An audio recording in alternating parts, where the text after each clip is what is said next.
तर मुलांनो, आज आपण या व्हिडिओमध्ये इंग्लिश ग्रामर मधील एक टॉपिक आहे आणि तो टॉपिक आहे use not only but also.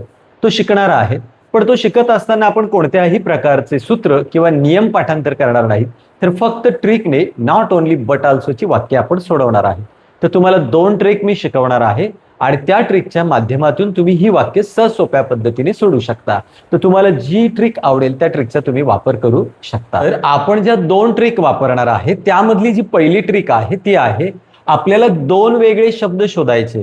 तर जे वाक्य असेल त्या वाक्यामध्ये जे 2 वेगळे शब्द आहेत ते तुम्ही शोधायचे आहेत. आणि मग पहिला जो शब्द आहे त्याच्या आधी आपण वापरणार नॉट ओनली. तर आपल्याला किती वेगळे शब्द शोधायचे? 2. आणि पहिल्या शब्दाच्या आधी आपल्याला वापरायचे नॉट ओनली. त्यानंतर दुसरा जो आपण वेगळा शब्द शोधला असेल त्याच्या अगोदर आपल्याला वापरायचे बट आल्सो. काय वापरायचे बरं? But also. किती वेगळे शब्द शोधणार? 2. पहिल्या शब्दाच्या आधी नॉट ओनली आणि दुसऱ्या शब्दाच्या आधी बट. नंतर दुसरी ट्रिक ज्यामध्ये तुम्हाला काय करायचे, टू बीच्या रूपानंतर नॉट ओनली वापरायचे.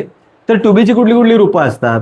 ॲम, इज, आर, त्यानंतर वॉज, वेअर आणि त्यानंतर येईल शाल आणि विल. ही टू बीची रूपं जी तुम्ही शिकलेत. तर वर्तमान काळामध्ये टू बीची 3 रूपं आहेत, ॲम, इज, आर. त्यानंतर भूतकाळामध्ये 2 आहेत, वॉज, वेअर आणि भविष्य काळामध्ये 2 आहेत, शाल आणि विल. तर ही टू बीची रूपं जर वाक्यामध्ये असतील तर त्यांच्यानंतर तुम्हाला वापरायचे नॉट ओनली. किंवा जर वाक्यामध्ये अँड असेल किंवा ॲज वेल असेल हे शब्द काढायचे आणि त्याच्यानंतर बट आल्सो वापरायचं. तर तुम्हाला 2 ट्रिक मी सांगितल्या.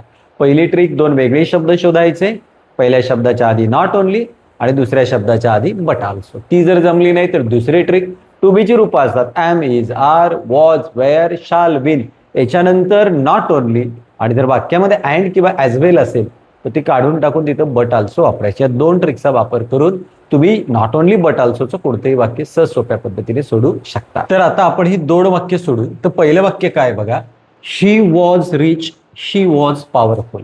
तर पहिल्या ट्रिकने आपण हे वाक्य सोडवायचा प्रयत्न करू. तर पहिली ट्रिक काय होती बरं? 2 वेगळे शब्द शोधायचे. तर वेगवेगळे शब्द कोण आहेत? ही वॉज आणि ही वॉज.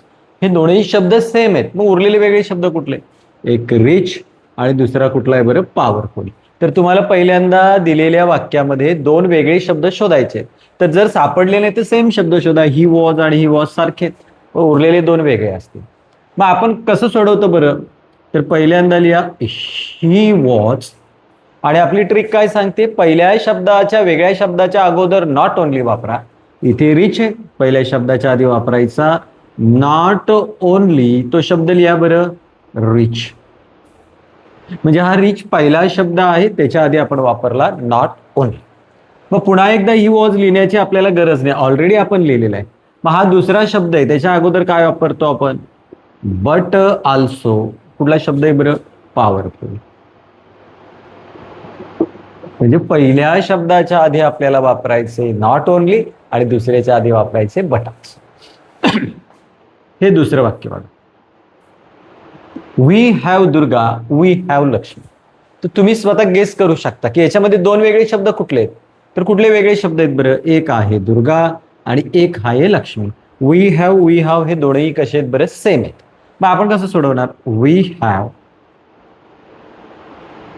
पहिल्या शब्दाच्या आधी वी हॅव नॉट ओनली. कोण आहे बरं? We have not only Durga. दुर्गाच्या आधी मी वापरला नॉट ओनली आणि आता वी हॅव पुन्हा लिहिण्याची गरज नाही, हा दुसरा शब्द आहे. त्याच्या अगोदर काय वापरतो आपण? But also. कोण आहे बरं? लक्ष्मी. म्हणजे पहिल्या शब्दाच्या आधी नॉट ओनली आणि दुसऱ्याच्या आधी बट आल्सो. किती वेगळे शब्द शोधायचे? 2. पहिल्याच्या आधी नॉट ओनली, दुसऱ्याच्या आधी बट आल्सो. नंतर आपण हे तिसरं वाक्य सोडवतोय. काय वाक्य आहे बघा, she was strong and mighty. तर तुम्हाला किती वेगळे शब्द शोधायचे? 2. तर पहिला शब्द आहे स्ट्रॉंग आणि दुसरा शब्द आहे मायटी. मग आपण काय करतो? शी वॉज पहिल्या शब्दाच्या आधी नॉट ओनली. काय शब्द आहे बरं? He was not only strong. म्हणजे पहिला वेगळा शब्द आहे स्ट्रॉंग, त्याच्या आधी वापरला नॉट ओनली. आता अँड असेल तर आपण काय लिहितो त्याच्या जागेवर? तुम्हाला माहिती आहे बट आल्सो. अँडच्या ऐवजी काय वापरलं बरं? बट आल्सो आणि उरलेला शब्द आहे मायटी. म्हणजे काय येईल बरं, she was not only strong but also mighty. तर अशा पद्धतीने आपण या पहिल्या ट्रिकचा वापर करू शकतो. पहिल्या दोन वेगळे शब्द शोधायचे, पहिल्या शब्दाच्या आधी नॉट ओनली आणि दुसऱ्याच्या आधी बट आल्सो.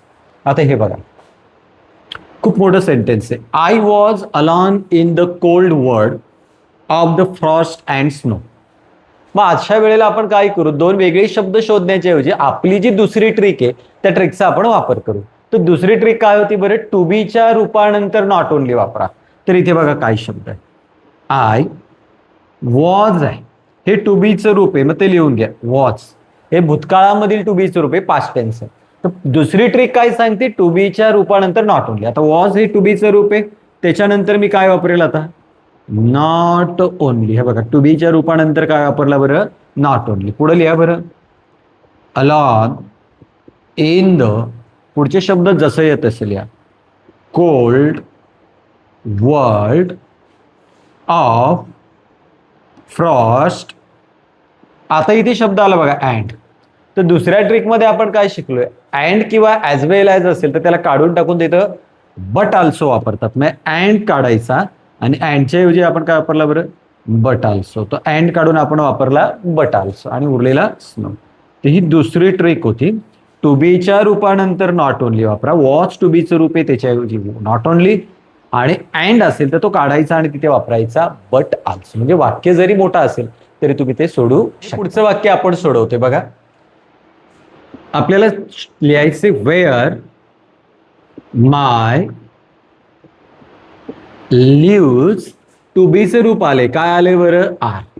तर आपण दुसऱ्या ट्रिकमध्ये काय शिकलो, जर टू बीचं रूप असेल am, is, are, was, were, shall, will, तर त्यानंतर नॉट ओनली लिहितो. म्हणून आरच्या नंतर मी काय लिहिल बरं, नॉट ओनली. म्हणजे टू बीच्या रूपानंतर काय लिहायचे बरं, नॉट ओनली. तर बघा, वेअर माय लिव्स, आर हे टू बीचं रूप आहे, त्याच्यानंतर लिहिला नॉट ओनली. पुढचा शब्द लिहा बरं, नॉट ओनली थिकेस्ट. पुन्हाही ते अँड आलाय, आपल्याला अँड आपण काढतो आणि काय लिहितो बरं तिथं, बट आल्सो. उरलेला शब्द काय बरं, softest. Where my lives, to बीचं रूप आहे आर, आर नंतर नॉट ओनली, थिकेस्ट, अँड आलाय त्याच्याऐवजी बट आल्सो, सॉफ्टेस्ट. तर अशा पद्धतीने दोन्ही ट्रिकचा वापर करून तुम्ही नॉट ओनली बट आल्सोचं वाक्य सोडू शकता.